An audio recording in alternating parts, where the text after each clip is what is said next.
talking about ethics here. And it's not, even though we can evaluate experiments, even though we can evaluate experiments, it's not always ethical to conduct the experiments. For example, should I say to this group here, this group sitting here, I want you to smoke 5 packs of cigarettes a day, and I want you guys to smoke none. And then in 10 years, we'll see who has lung cancer. Is that ethical? No. Are you sure? Is it even ethical to say, you guys go to church, and you guys, you can't go to church? I'm fine with that one. Yeah, me too. Why are you targeting us, Miss And Powell? then 50 years, we'll see who's still alive. Do another one where they die or get cancer. No. All right, you guys go out and text while you're driving, and you guys don't.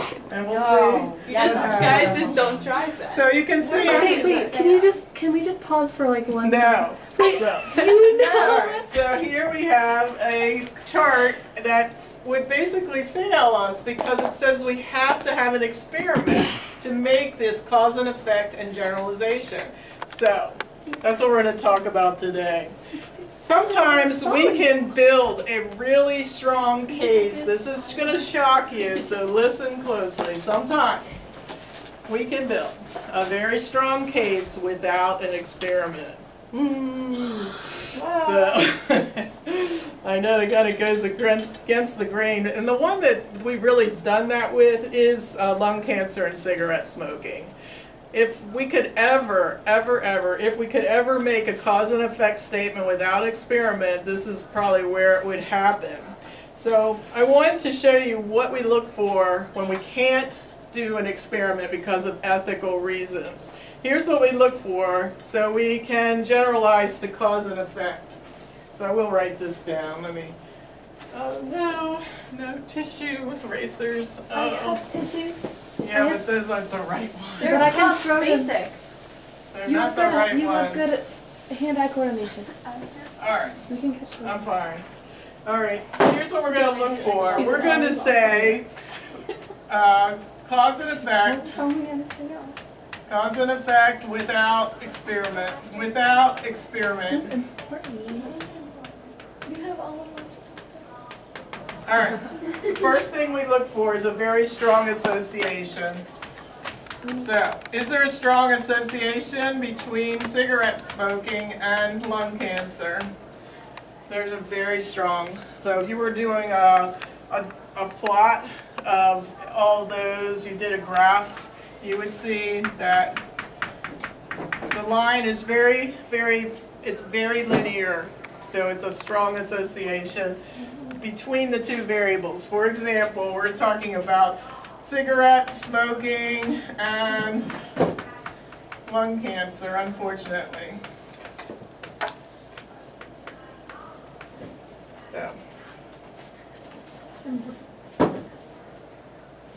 So you look for a strong, and that's just by observation. We're not going to do that with an experiment, remember? So we're just going to observe it. So that's not as powerful as an experiment, but that's all we got in these kind of situations. It's got to be consistent. Unfortunately, there aren't a whole lot of smokers who smoke heavily for many years who do not get lung cancer. It's a very consistent association as well. So it happens over and over with many different people, kinds of people, countries that they live in. So it's very consistent. Different people it happens to, and different countries. It's consistent.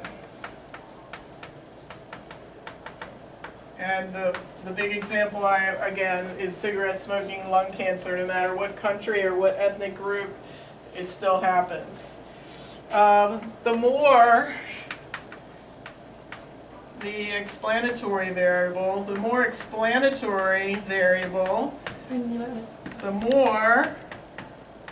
the response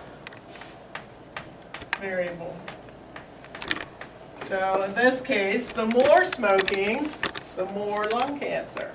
So if you're in another cause and effect relationship, the more the explanatory variable there is there more of the response variable? That's a good indication of cause and effect as well.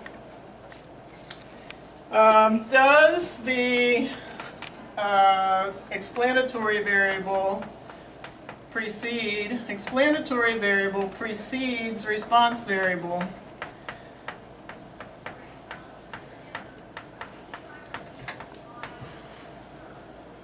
For most cases.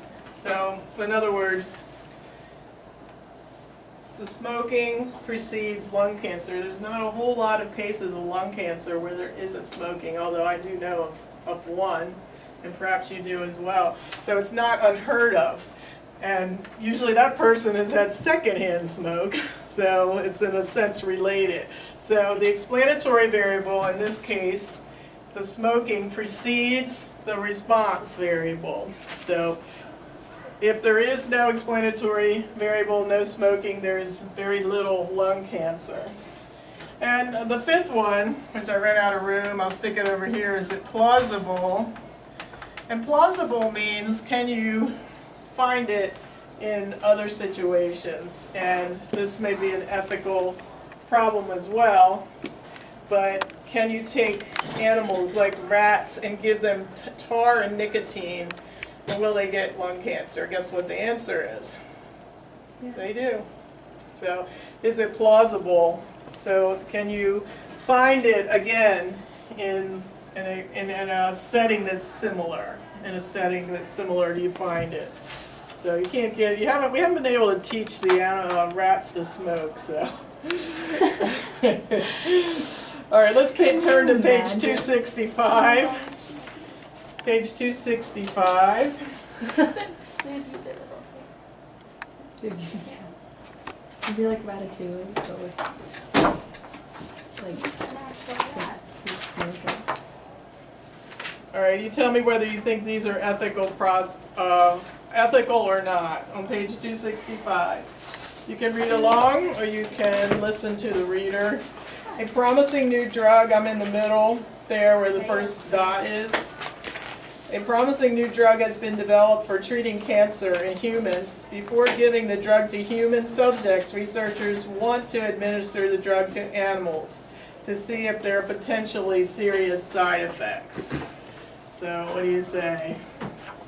It's a tough one.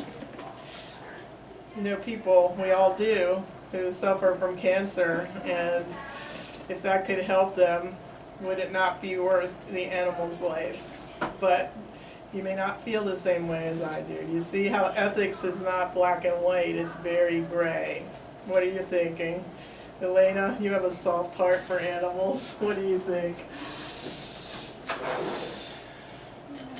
Yeah, it's a tough one. What do you think, Brandon? I mean, I don't think, like, I know a lot of makeup companies will try, like, Yeah, cosmetic that's a products. little I different. don't like that, but I think, like, some medical things, Like it's I mean, worth the I The think loss. if it's gonna be able to save people, it could be worth it. right. but That's my definitely- thought.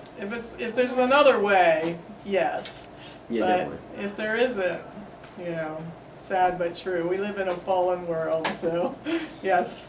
I need to leave. Okay, I'm let me just sorry. tell you what we're gonna. You can finish watching the video. Okay. It's not. We're just gonna go over these ethics problems that we're talking about here on page 265, and. So just like read them or? Yeah, you can either read them, we're just gonna discuss them, and then, what are we doing after that? It I just forget. says review exercises. on Yeah, the- that's right, so then, after we do that, we are gonna look, in fact, can I assign you number 1 to 3? If you would tonight, on the review, it's page 271, would you prepare number 1 to 3? Just her, because we're gonna split them up. Would you prepare number 1 to 3 and bring them in, and it's like you could lead the discussion like I would do on numbers 1 to 3. That would be great, Julia. So you really didn't miss much. We're just going to start that after I finish this little blurb on ethics. It's Okay. probably not worth watching the video, but you may. Okay. All right. All right. All right, number 2, could you read that one for us, Elena, where it says our companies? Okay, are companies discriminating against some individuals in the hiring process? To find out, researchers looked at several equivalent resumes with fictitious job Yeah. applicants, with the only difference being the gender of the Okay, good luck. They send fake She didn't say resumes. hello to her future self. Go ahead. They send the fake resumes to companies advertising positions and keep track of the number of males and females who are contacted. Ooh, sneaky. Did you get that?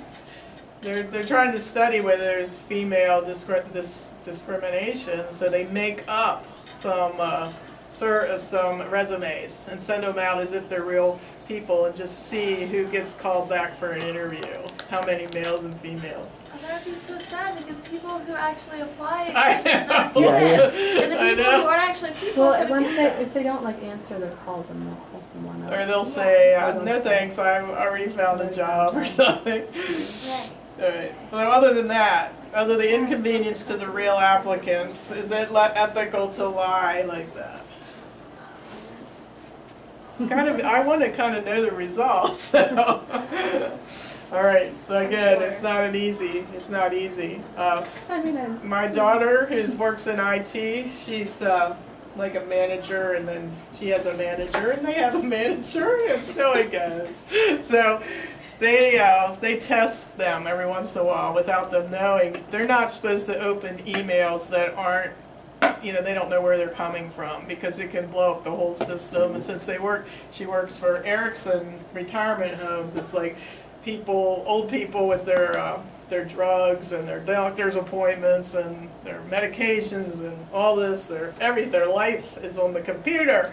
So you can't mess with the information. So they weren't allowed to, they have to scrutinize every email to make sure. So their company sends them fake emails to try to see if they're gonna answer it.